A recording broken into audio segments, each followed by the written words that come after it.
Bapak Ibu yang terkasih, Shalom. Bagaimana kabarnya? Luar biasa, terima kasih buat kepercayaannya saya boleh ada di tengah Bapak Ibu ya. Nah, ayatnya hari ini yang diberikan adalah Efesus pasal 4 ayat yang ke-32, Saudara. Di sana dikatakan, tetapi hendaklah kamu ramah seorang terhadap yang lain ya, penuh kasih, mesra dan saling mengampuni sebagaimana Allah di dalam Kristus telah mengampuni kamu. Hendaklah kamu ramah seorang terhadap yang lain, penuh kasih mesra. Ya, tetapi jangan bermesra-mesraan. Apalagi kalau berlawanan jenis. Soalnya yang namanya dosa itu sekarang itu ya nggak main-main, Saudara. Ya, kita harus saling mengasihi tetapi dalam Kristus. Saya percaya semua ini bisa terwujud, Saudara, kalau kita ini mengalami perjumpaan pribadi dengan Tuhan. Katakan amin. Mau setua apapun orang, mau setua apapun gereja, kalau di dalamnya tidak ada perjumpaan pribadi dengan Tuhan, maka itu akan menjadi sia-sia. Kekristenan itu tidak pernah diukur dari berapa tuanya kita. Karena menjadi tua itu pasti, tetapi menjadi dewasa itu pilihan. Katakan, Saudara mengerti ya kata-kata ini? Menjadi tua itu kan pasti, semua orang pasti jadi tua. Tetapi menjadi dewasa itu adalah pilihan kita. Makanya banyak orang sudah tua, suami saya itu tua bu. Tapi kelakuannya kayak anak-anak. Dikit-dikit ngambek. Kalau ditegur marah. Gak ada tanggung jawab di rumah. Ya gak pernah perhatikan keluarga. Ya padahal sudah tua loh. Jadi menjadi tua itu pasti. Tapi menjadi dewasa itu sebuah pilihan.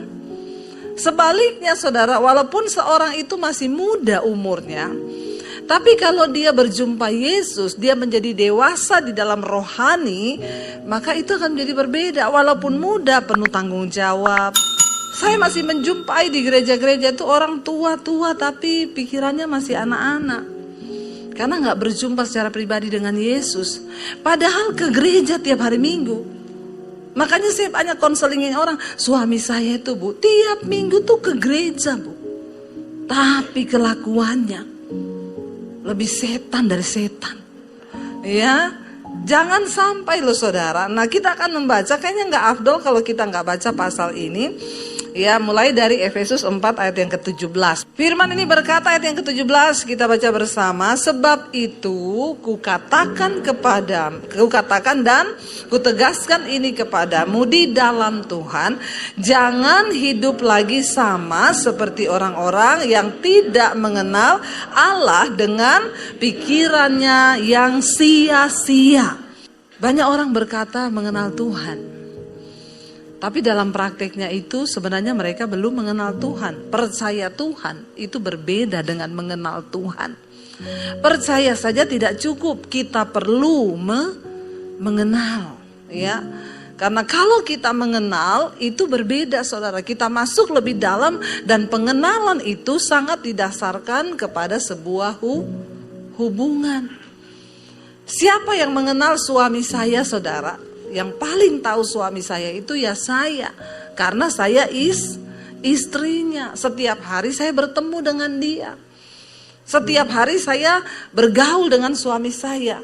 Nah, yang paling mengenal saya siapa, Saudara? Suami saya. Selain Tuhan tentunya. Nah, bahaya itu kalau istri kita itu kita tidak mengenal istri kita, malah suami tetangga lebih mengenal istri kita, itu bahaya. Ya, kenapa kita bisa masuk dalam pengenalan? Saya kenal suami saya. Waktu kami pertama menikah, dia kalau mau minta kopi masih ngomong, "Say, kopi boleh." Iya, kalau dia minta saya beri. Tapi lama-lama setelah kami bergaul, dia garuk-garuk kepala gini, saya udah tahu dia mau ngopi. Ya, dia gerak sedikit saya sudah tahu, "Say, kenapa lapar?" "Kok tahu?" "Ya, saya tahu bahasa tubuhmu." Dia garuk kepala, "Say, kopi?" "Kok tahu?" "Iya, saya tahu." Karena kami sudah saling mengenal lama. Apalagi wanita harusnya lebih peka terhadap suami. Ya, saya tahu dia begini, dia gini, oh dia mau ini, dia mau ngopi, dia gini. Tapi kadang saya sudah gini, dia enggak ngerti, saudara. Tapi nggak apa-apa, nggak usah alay lebay. Memang kita ini wanita diciptakan sebagai jadi kita itu penolong lebih kuat daripada yang ditolong. Ibu-ibu langsung semangat bilang, iya, laki-laki itu kelihatannya saja perkasa, padahal mereka makhluk yang lemah. Yang perlu Jadi bapak-bapak jangan sombong. Engkau memerlukan istri di sampingmu. Sebab yang ngomong Tuhan, tidak bagi kalau wanita itu laki-laki itu seorang diri.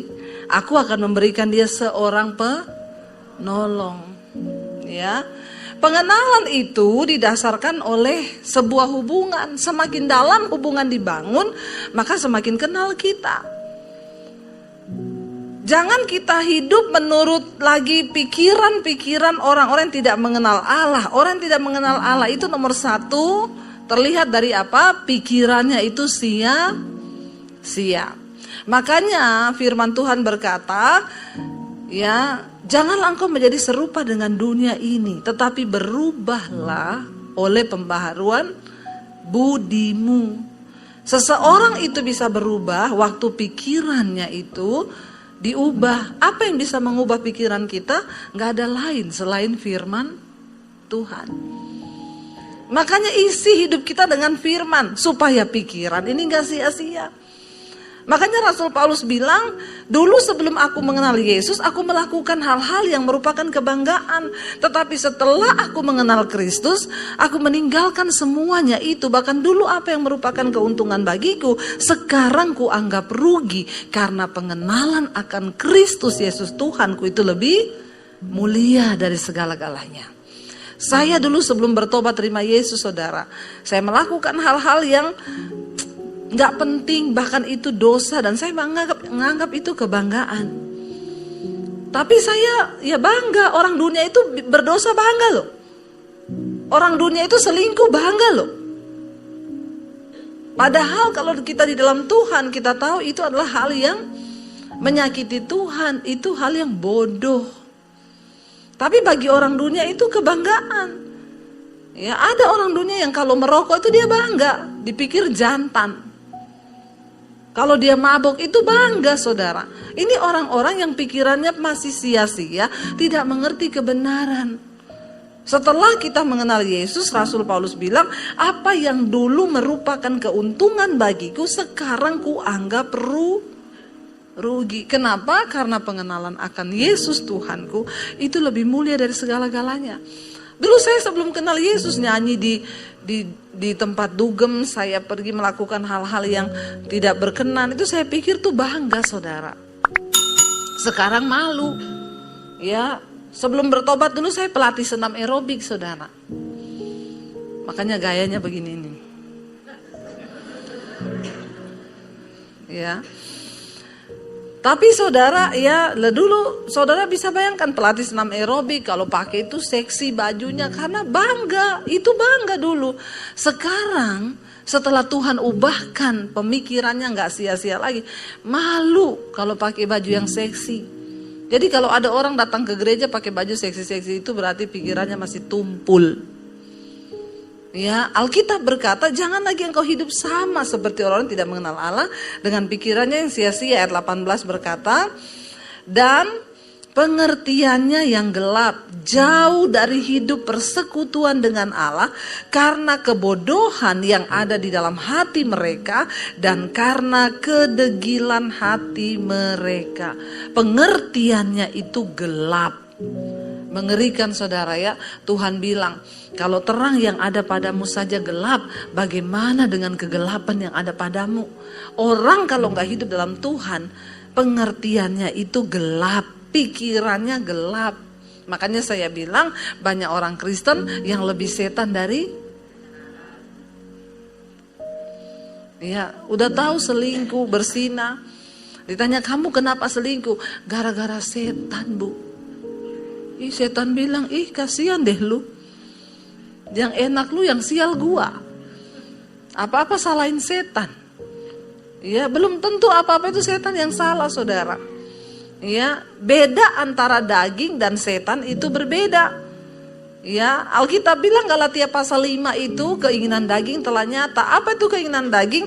Percabulan, kenajisan, hawa nafsu, nafsu jahat, iri hati, kebencian, dendam, amarah, perseteruan, perpecahan, pemecah belah. Itu semua ada di dalam daging kita. Dan barang siapa yang melakukan hal-hal daging ini, dia tidak akan mendapat bagian dalam kerajaan Allah. Itu daging, bukan setan. Jadi hati-hati. Kita harus bisa menekan kedagingan kita. Jangan pikiran kita menjadi gelap, serta hidup kita jauh dari persekutuan dengan Allah. Saudara, apa yang dimaksud hidup kita ini jauh? Banyak orang merasa ke hari Minggu dia masih ke gereja, bahkan melayani Tuhan. Tapi kalau engkau hidup di dalam dosa, hidupmu terpisah dari Allah. Kenapa? Karena dosa itu membuat manusia terpisah dari Tuhan. Kalau hari ini mungkin engkau pelayanan di gereja, tapi kalau engkau masih hidup dalam dosa, maka engkau hidup jauh dari persekutuan dengan Allah. Tapi saya Kristen, Bu, nggak peduli. Tapi saya melayani Tuhan, tidak peduli. Kalau engkau hidup dalam dosa, engkau terpisah dari Tuhan. Ayat 19 berkata, kita baca, karena itu saudara, ayat 19 bilang, perasaan mereka telah tumpul, sehingga mereka menyerahkan diri kepada hawa nafsu dan mengerjakan dengan serakah segala macam kecemaran. Orang kalau pikirannya itu saudara sia-sia, pengertiannya gelap, maka perasaannya menjadi tumpul. Enggak peka sama Tuhan. Enggak ada kepekaan sama Tuhan, bahkan sudah melakukan dosa. Orang-orang itu ya saudara, kadang engkau masih hidup dalam kepahitan, engkau membenci orang lain. Ya, engkau tidak peka dengan Tuhan. Itu yang dibilang perasaanmu tumpul. Harusnya kita ketika bergaul dengan Tuhan, maka kita punya kepekaan. Kita marah sama orang aja, itu alarmnya di hati bunyi. Nit, kamu tidak boleh marah, sehingga kita nggak sejahtera. Lalu kita berkata, Tuhan ampuni aku Tuhan, aku melepaskan pengampunan buat dia. Aku tidak mau hidup terpisah dari Tuhan. Orang yang memiliki pikiran yang peka dengan Tuhan tidak tumpul. Kita melakukan hidup ini dalam perkenanan Tuhan, sehingga tiap jam, tiap menit, tiap detik itu ada pertobatan. Sekarang banyak pengajaran-pengajaran yang menyesatkan, yang berkata kita gak perlu bertobat lagi, karena Tuhan sudah mati bagi dosa kita. Siapa yang ngomong kita gak perlu bertobat? Setiap jam, setiap menit, setiap detik kita harus bertobat. Dalam perkataan, perbuatan, dalam hati kita, bahkan dalam pikiran kita. Tiap hari kita harus bertobat. Tuhan ampuni aku Tuhan, kuduskan hidupku. Jangan sampai kita akhirnya, kenapa orang menjadi tumpul saudara? Awalnya jatuh, terus dibiarkan lagi. Saya mau kasih contoh. Ya saudara, orang kalau hidup dalam Tuhan, dia masih bisa berdosa nggak menurut saudara? Orang yang hidup dalam Tuhan masih bisa berdosa? Saudara bisa jatuh dalam dosa? Saudara masih bisa berselingkuh? Pendeta bisa nggak selingkuh? Tidak ada seorang pun dari kita yang kebal terhadap dosa. Tapi kita harus mengerti cara kerjanya dosa itu dalam hidup kita. Kenapa orang bisa jatuh dalam perselingkuhan? Awalnya dia merasa itu biasa saudara. Apalagi dalam hidup ini saya mau bilang, kita hidup ikut Tuhan, kita hidup dalam kekudusan, kita masih bisa jatuh dalam dosa, tapi kita tidak bisa terikat dengan dosa. Itu bedanya. Orang yang sudah menerima kasih karunia Tuhan, jatuh bisa, terikat no. Kenapa? Karena pikiran kita nggak tumpul. Perasaan seseorang yang dekat dengan Tuhan itu tidak tumpul. Makanya saya nggak terima kalau ada orang bilang gini, iya Bu itu pendeta selingkuh. Maklum Bu, pendeta juga kan manusia, dia jatuh. Itu bukan jatuh, itu doyan. Itu mau, itu terikat. Orang selingkuh itu tidak satu hari jadi. Ada orang ketemu langsung main mata, selingkuh yuk. Begitu? Enggak. Dosa kejatuhan itu apa? Marah, itu jatuh. Lalu kita bertobat, Tuhan ampuni aku itu enggak pengen marah loh, tapi kenapa aku marah? Apalagi dosa kejatuhan, ya. Nonton film porno, enggak usah angkat tangan. Itu bisa kejatuhan. Karena kenapa saudara? Hari ini handphone ini di tangan kita bisa kita pakai untuk hal yang positif, tapi handphone ini juga bisa membawa kita jatuh dalam dosa. Contoh, saya persiapan khotbah. Saya ketik ya, mau khotbah tentang kaki Dian. Saya cari di Google, kaki Dian. Saya klik yang muncul kakinya. Ya, iya. Padahal saya ketiknya kaki Dian, yang muncul kakinya Dian. Sekarang tinggal pilihan kita. Kita mau klik yang gambar kaki Dian atau kita mau lihat yang kakinya. Benar apa benar? Misalnya tiba-tiba seseorang tergoda untuk klik kakinya Dian. Lalu dia nonton saudara. Setelah nonton itu tiba-tiba hatinya sedih. Karena perasaannya tidak tumpul dong. Orang yang bergaul dengan Tuhan gak tumpul. Gak usah tunggu selesai.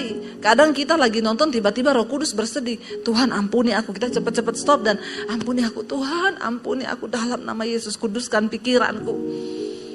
Nah itu adalah bagian hidup dalam kekudusan. Kita bisa jatuh tapi cepat bertobat. Tapi kalau orang pikirannya tumpul, dia lihat kaki Dian. Selang 2 jam setan ngomong, tadi kan sudah lihat kaki Dian, lihat kakinya Susi. Masih ada kaki-kaki lain yang kamu belum lihat. Nah sekarang kan tinggal kita nih, bagaimana kita ini. Nah kalau orang akhirnya dia jatuh, lalu dia terikat karena doyan. Rasul Paulus bilang, jangan mau lagi dikenakan kuk perhambaan. Jangan mau lagi. Kenapa orang bisa jatuh? Karena mau lagi. Lalu kita tengking dalam nama Yesus, aku ndak mau. Lalu kita berdoa, kita bergumul, sudah pasti selesai. Tapi waktu kita membiarkan terus, kita lihat kakinya Dian, kakinya Susi, kakinya semua kaki kita lihat. Lalu kita mulai terbiasa dengan itu. Lalu setiap hari kita ketagihan. Karena orang kalau sering nonton film porno itu tersimpan di alam bawah sadar. Sedikit saja ada celah kita diingatkan lagi setan. Makanya orang kalau lihat film porno sering saudara, semua dia pandang itu udah bahaya, ada roh kenajisannya. Ya, lihat sapi tidak pakai celana. Memang sapi dari dulu tidak pakai celana. Itu kambing telanjang, kambing dari dulu telanjang. Dari dulu dasar otaknya aja yang sudah kotor. Karena dirasukin sama yaitu tadi roh. Jangan sampai pikiranmu jadi tumpul. Ada orang-orang yang hidup dalam kepahitan berkepanjangan. Sampai tiap kali ingat orang dipahiti itu bisa loh badannya gemeter, jengkel. Kalau kita punya kepekaan sedikit aja kita jengkel orang ini kayak gini-gini. Lalu Roh Kudus perasaan kita nggak tumpul. Kita punya kepekaan, Roh Kudus ngomong kamu nggak boleh loh benci sama orang itu. Tuhan ampuni aku Tuhan, dalam nama Yesus aku lepaskan pengampunan. Walaupun aku ini sakit tapi aku, itu namanya pikiran perasaan kita tuh nggak tumpul. Tapi orang kalau pikirannya sia-sia, pengertiannya gelap, maka perasaan mereka tumpul. Sehingga mereka akan terus mengerjakan dengan serakah segala macam dosa. Ayat yang ke-20 dikatakan, tetapi kamu bukan demikian. Kita bukan demikian. Kenapa? Karena kita telah belajar mengenal Kristus. Makanya saudara belajar untuk mengenal Kristus. Kita punya Alkitab. Firman Tuhan bilang, bukankah dari kecil ada Alkitab firman Tuhan yang sudah diberikan kepadamu? Karena segala tulisan yang diilhamkan Allah dalam firman ini bermanfaat untuk menyatakan kesalahan, untuk mengajar orang dalam kebenaran, untuk mendidik kita, untuk mengubah kelakuan. Yang saya bingung, ada orang 73 tahun jadi Kristen tapi kelakuan tidak berubah. Ini perlu dibaptis ulang, direndam berapa lama? 15 menit. Biar dia buka mata di rumah Bapa di sorga. Lebih baik tubuhnya binasa tapi rohnya selamat. Ngeri saudara, orang kok puluhan tahun jadi Kristen gak berubah loh hidupnya. Lalu dia bilang lagi, Yesus tidak berubah, karena itu aku pun seperti Yesus. Tidak berubah. Hati-hati saudara, kita harus berubah. Yesus tidak berubah, tapi kita harus berubah. Ya, mari kita mengejar ya apa yang benar, karena kita telah belajar mengenal Kristus. Masalahnya orang Kristen itu gak pernah baca Alkitab. Banyak yang datang, soalnya saya ini kalau baca Alkitab mesti ngantuk bu. Ya, jadi dia konseling sama pendetanya, Pak Pendeta saya kalau baca Alkitab kok ngantuk ya. Pendeta bilang, pertama dia datang, Pak saya tiap malam tidak bisa tidur Pak. Pak Pendeta bilang, berarti kau disuruh Tuhan itu untuk baca Alkitab tiap malam. Oh begitu ya Pak, iya tidak ada yang kebetulan. Minggu depan dia balik, puji Tuhan Pak Pendeta, gimana? Imannya luar biasa. Memang Alkitab itu obat tidur yang manjur. Saya kalau gak bisa tidur, saya buka Alkitab baru 5 menit langsung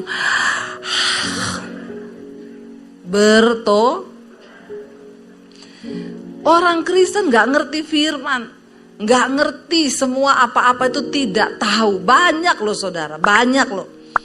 Ya, satu saat di sekolah minggu ada anak nangis, lapor ke papahnya, namanya Yosua. Kamu kenapa? Datang ke ruangan ibadah. Kenapa kamu Yosua nangis? Tadi di sekolah minggu aku dituduh merobohkan tembok Yeriko. Teman-temanku semua menertawakan aku sambil nunjuk gurunya juga Pak. Masa guru ngomong begitu? Iya, tapi kamu tadi enggak keluar-keluar kan? Kamu belajar kan? Iya. Lalu dipanggil, sini papa ketemu gurumu. Kenapa itu? Yosua dituduh merobohkan tembok Yeriko. Gurunya ketawa. Kenapa ibu tertawa? Anak saya menangis loh. Anak saya itu tidak pernah bohong bu. Kalau dia bilang bukan dia, pasti itu bukan dia. Gurunya makin tertawa lagi. Memang bukan dia Pak. Lah terus kenapa Yosua yang disalahin? Ribut, mamanya datang. Kenapa sih ini ribut-ribut? Ini loh Yosua nangis dituduh begini-begini. Mamanya bilang, astaga Pak kayak gitu tuh. Tinggal tanya lagi berapa kerugiannya berapa. Papa kan pemborong. Besok papa bangun lagi tuh tembok. Ini kan ngeri ya saudara. Karena orang tua tidak mengerti firman. Jadi nggak tahu bagaimana kita mau ajar anak kita mengerti kebenaran. Orang tua sendiri saya nggak pernah buka Alkitab. Makanya di channel YouTube saya setiap malam itu Mesbah Doa. Kita membahas dari kitab Kejadian pasal yang pertama. Ya, saya bersyukur orang-orang ngomong, puji Tuhan ibu, sejak ibu bahas dari kitab Kejadian pasal yang pertama, sekarang saya rutin bu. Kalau nggak ikut satu hari itu pasti besok saya cari episodenya, karena sudah seperti drama Korea. Ya, puji Tuhan lah bisa menggantikan drama Korea. Jadi saya semangat saudara juga. Kenapa? Karena saya mendengar banyak orang-orang yang ada orang berkata, bu saya ini majelis di gereja bu. Saya jadi Kristen puluhan tahun, tapi saya baru mengerti kebenaran setelah saya ikuti channelnya ibu. Saya baru belajar mengenal tentang Tuhan. Mereka bersaksi, sekarang saya lepas rokok bu. Dulu saya paling malas lihat orang karismatik kalau nyanyi tepuk-tepuk tangan, nangis. Apa itu nangis-nangis? Kemarin saya wawancarain seorang bapak di Surabaya. Waktu dia sehat, ada seorang kakaknya kirim sama dia, nonton ini khotbahnya Debbie Basir. Istrinya juga mulai nonton. Istrinya bilang, Pak kita nonton nih loh Debbie Basir. Nggak seneng sama Debbie Basir itu kenapa? Dikit-dikit nangis. Apa itu pendeta nangis terus. Lalu dia nggak dengar, tiba-tiba dia divonis kena kanker. Lalu dia harus berangkat ke Singapura, Malaysia berobat. Ketika di sana dokter berkata tidak ada harapan. Lalu akhirnya dia sudah koma di ICU, saudara. Tuhan Yesus datangi dia secara pribadi. Waktu dia dirawat, istrinya tiap malam putar mesbah doa. Ya, putar mesbah doa. Ketika dia di rumah sakit, dia berbulan-bulan di rumah sakit. Tapi dia koma 3 hari gak sadar. Selama di rumah sakit sebelum dia koma, tiap malam istrinya putar. Jadi kita itu mesbah doa kan awalnya lagu dulu, saudara. Ya, kita nyanyi puji-pujian, ya. Ku pandang wajahmu dan berseru. Saudara bayangkan orang lagi dalam keadaan sakit kanker, divonis mau mati, dengar puji-pujian, nangislah dia kan. Baru dia ngerti itu nangis itu seperti apa. Tapi puji Tuhan, Tuhan melawat dia 3 hari di ICU, tiba-tiba dia dapat penglihatan, Tuhan Yesus mendatangi dia. Dan akhirnya dia besok paginya bangun, dia sadar, dokter bilang tuh gak mungkin. Dan dia disembuhkan, saudara. Dia bilang, Ibu Debbie, sekarang saya tiap malam dengar mesbah doa, tiap pagi dengar mesbah syukur. Terus Bu baru nyanyi, sudah menangis. Saya bilang, sekarang Bapak rasa bagaimana indahnya menangis dalam Tuhan? Oh Bu, ngomong sama saya aja udah nangis. Makanya beda orang itu kalau mengalami Tuhan. Saya bersuka cita mendengar orang berubah hidupnya. Itu yang lebih menyenangkan Tuhan. Apa mujizat terbesar dalam hidup ini? Waktu hidup kita diselamatkan dan kita mengalami perubahan. Itu mujizat terbesar. Belajar untuk ya mengenal, karena kamu sudah menerima pengajaran di dalam dia, ya. Ayat yang ke-21 dikatakan, karena kamu telah mendengar tentang Yesus dan menerima pengajaran di dalam Yesus menurut kebenaran yang nyata dalam Yesus. Kamu telah belajar mengenal Allah, kamu telah mendengar tentang Tuhan, kamu menerima pengajaran di dalam dia menurut kebenaran yang nyata dalam Yesus. Jadi kebenaran itu hanya ada di dalam Yesus. Berapa waktu yang lalu saya melayani seorang artis, saudara.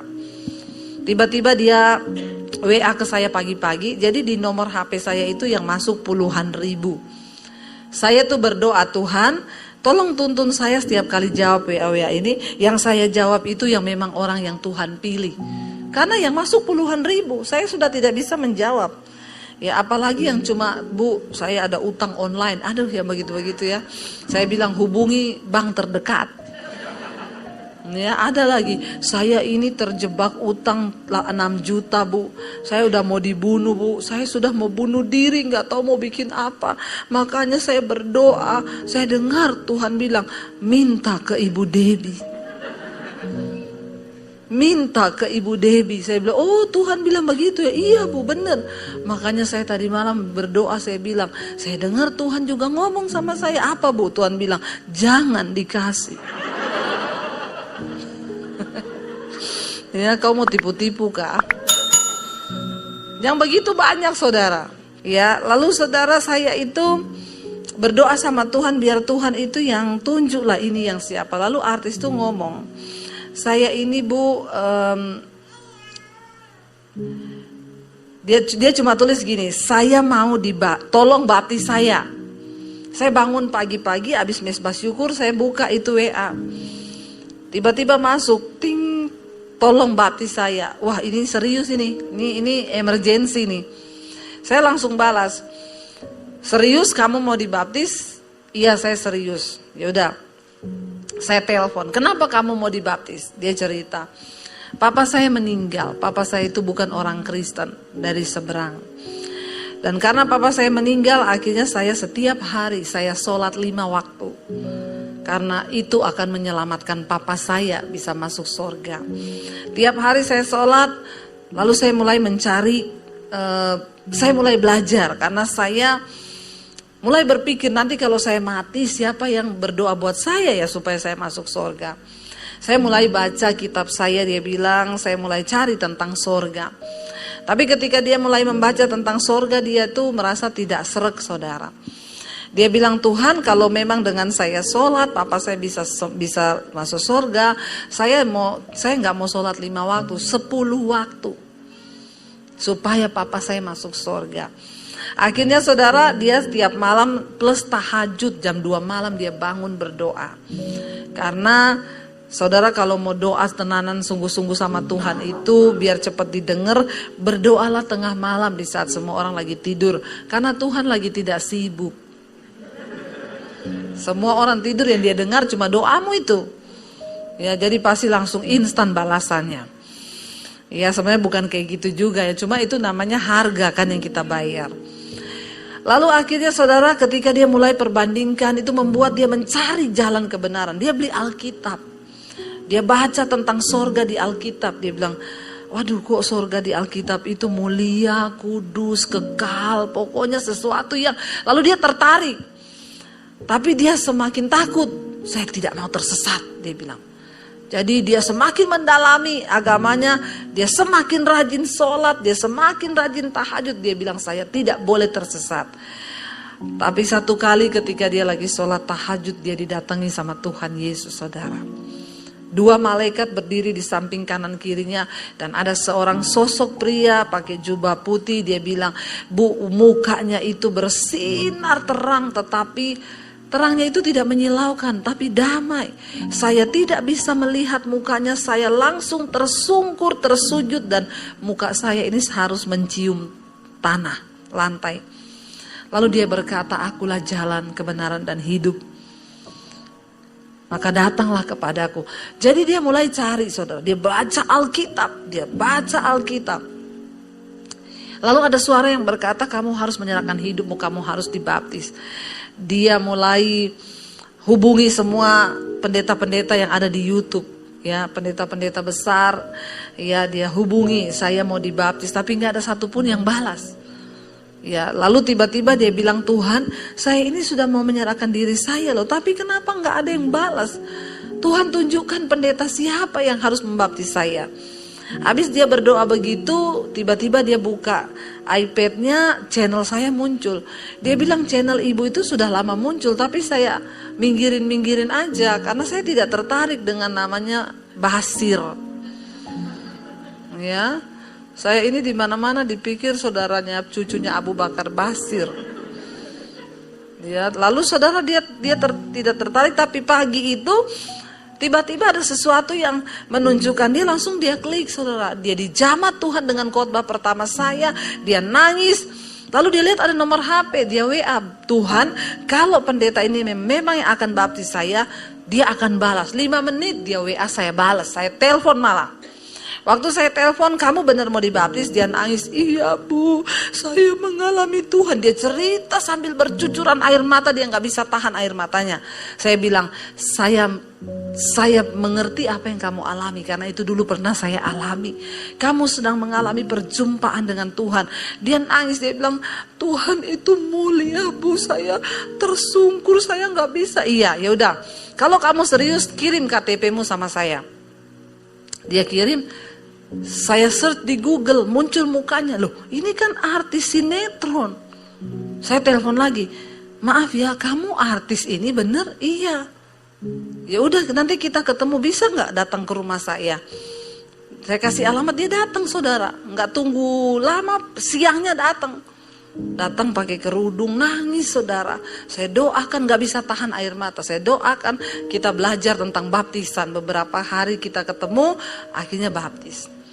Saudara, yang namanya kebenaran, ayat ini berkata, di dalam Yesus itu ada kebenaran. Dan kita ini harus memancarkan terang kasih Tuhan itu. Sehingga ayat yang ke-22 berkata, ya, bagaimana orang yang sudah mengenal kebenaran itu? Yaitu bahwa kamu berhubung dengan kehidupan kamu yang dahulu harus menanggalkan manusia lama yang menemui kebinasaannya oleh nafsunya yang menyesatkan, supaya kamu dapat dibaharui di dalam roh dan pikiranmu dan mengenakan manusia baru yang telah diciptakan menurut kehendak Allah di dalam kebenaran dan kekudusan yang sesungguhnya. Jadi kita ini di dalam Kristus harus menjadi ciptaan yang baru. Ya, yang lama sudah berlalu, yang baru sudah datang. Saudara, kita ini untuk menjadi manusia baru itu saudara nggak bisa hanya dengan berdoa. Tuhan, ubah aku, simsalabim, abrakadabra. Ketika kita berdoa untuk menjadi manusia baru, contoh nih, kita kan harus tahu diri kita ya. Siapa yang paling tahu? Saya dulu ketika bertobat, saya baca Alkitab, saya baru temukan, waduh ternyata dalam diri saya ini banyak sekali dosa. Saya sudah berjumpa dengan Tuhan itu. Tapi saya mulai baca Alkitab, jangan marah, jangan iri hati, jangan ini, jangan ini. Waduh, itu semua ternyata ada dalam diri saya, Tuhan. Saya mau beresin hidup saya. Saya berdoa, Tuhan, hari ini saya mau jadi orang yang tidak marah-marah, Tuhan. Dalam nama Yesus saya puasa. Saya keluar kamar, adik saya maki-maki saya nggak ada alasan. Lalu setan bilang, di sampingmu ada sepatu, lempar ke mukanya adikmu. Kalau dulu sebelum saya mengenal Yesus, saya ambil benar, saya lempar ke mukanya dia. Tapi saat itu ketika ya setan bicara begitu, Roh Kudus ngomong, jangan marah, tinggalkan panas hati itu. Kamu sedang berdoa supaya menjadi orang yang tidak marah-marah. Harap tenang, ini ujian. Amin. Saya baru mengerti dulu kalau orang ujian itu tulisannya harap ada ujian. Kenapa? Karena di dalam tinggal tenang itu terletak kekuatanmu. Waktu saya mau balas dia, iblis lempar pakai sandal, lempar di mukanya dia.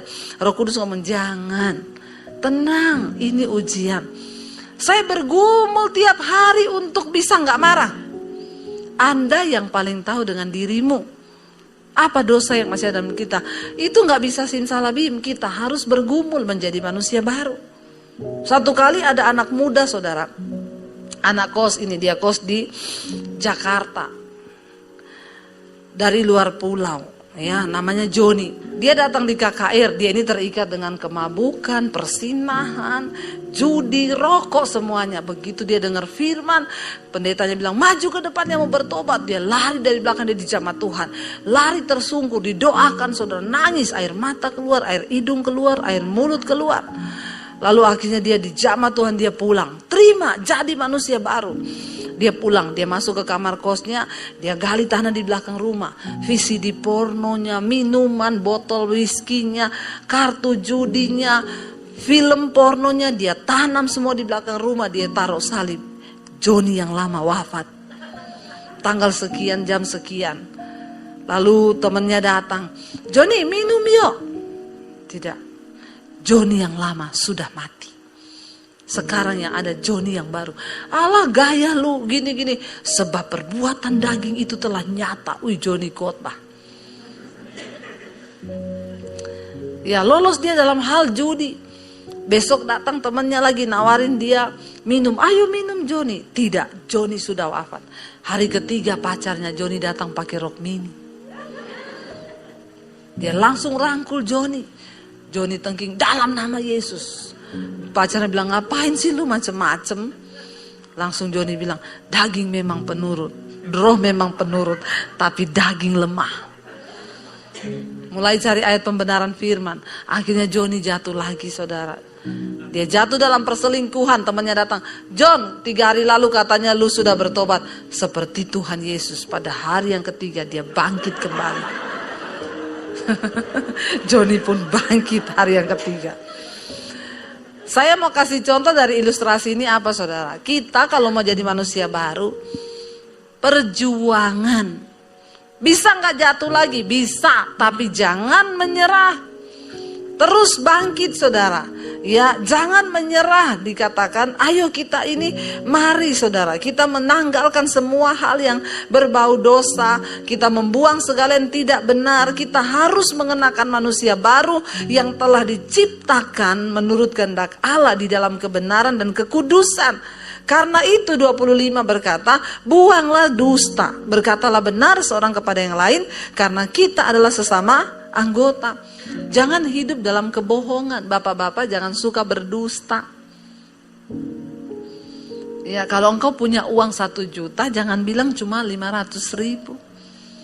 Amin, bapak-bapak. Hati-hati loh ya. Tidak boleh ada uang sial di antara kita.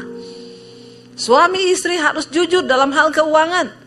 Jangan ada dusta, makanya rumah tanggamu tidak diberkati. Ya, uang disembunyi di kaos kaki. Ya, susah saya Bu, simpan uang setengah mati. Karena istri saya pintar cari uang. Saya taruh di kaos kaki, hilang. Saya taruh di lemari, hilang. Ya, makanya itu kemarin istri saya tanya, itu uang yang di rak buku tumpukan yang ke-10 di amplop merah, uang apa? Uang sial. Kenapa sial? Udah gua umpetin, lu temuin juga. Sial banget tuh duit. Jangan suka bohong. Ibu-ibu juga tidak boleh bohong. Terbuka apa adanya. Orang yang hidup dalam kebenaran, tidak ada dusta dan kebohongan. Hidup ini enak saudara. Kalau kita ini hidup dalam kekudusan, orang yang paling bahagia di dunia ini bukan orang kaya. Siapa bilang orang kaya itu yang bahagia? Orang yang paling bahagia di dunia itu orang yang hidup dalam kebenaran. Ya, uang itu tidak dibawa mati. Tapi tidak ada uang bawaannya. Ya, ada yang bilang memang benar peribahasa berkata lebih baik ya gaji 10 juta disertai dengan ucapan syukur daripada gaji 1 juta dengan sungut-sungut.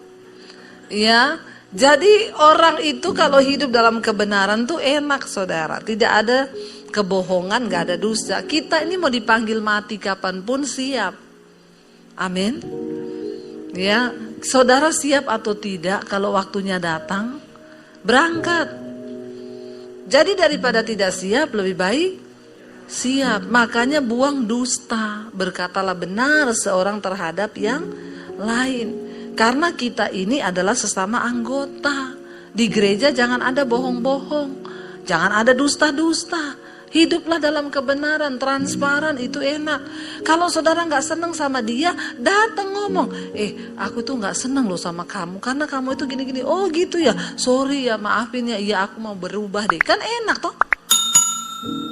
Apalagi orang Jawa itu. Kadang-kadang di mulut senyum, di belakang nah begitu ya. Nggak apa-apa kok. Bener nggak apa-apa padahal pret. Ya, mending ngomong apa adanya, selesai-selesai daripada bohong. Pura-pura tertawa tapi hatinya itu tersandung. Ya karena itu buanglah dusta, berkatalah benar seorang kepada yang lain karena kita ini sesama anggota. 26, apabila kamu menjadi marah, janganlah kamu berbuat dosa, janganlah matahari terbenam sebelum padam amarahmu. Tapi jangan berantemnya subuh, terus istrinya maaf ya, tunggu sampai matahari terbenam.